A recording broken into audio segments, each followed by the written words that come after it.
উনি বক্তব্য মানে চালাচ্ছে। আছেন আমাদের সহকর্মী আমার কুতুবউদ্দিন মোল্লা, আছেন আমাদের হাফেজ সাহেব, ইমাম সাহেব, আমার গ্রাম প্রতিবেশী।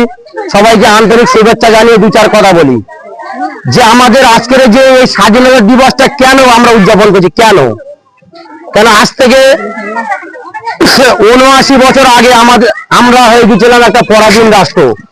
ইংরেজদের অত্যাচারে আমরা হয়ে গেছিলাম পুরো একেবারে আমরা কোন ঠাসা। ইংরেজদের বাড়িতেও আমরা বাথরুম পরিষ্কার করতাম, কারো লেবার খাটতাম, কারো চাকরগিরি করতাম। এটা আমাদের বাপ দাদা 14 পুরুষ পিছনে। তার জন্য করে আমরা বলছি যে আজকের এই 15ই আগস্ট 1947 সালে আমাদের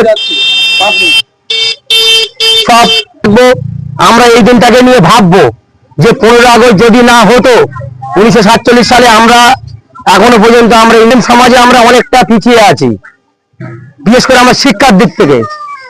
ধন্যবাদ।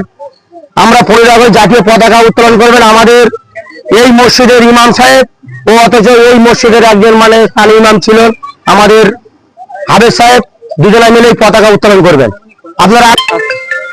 হ্যালো,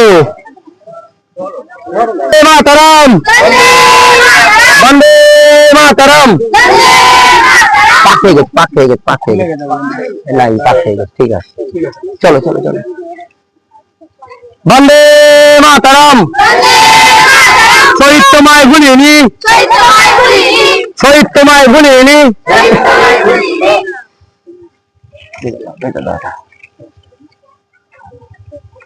তুমি কিছু বলো বুঝতে হবে।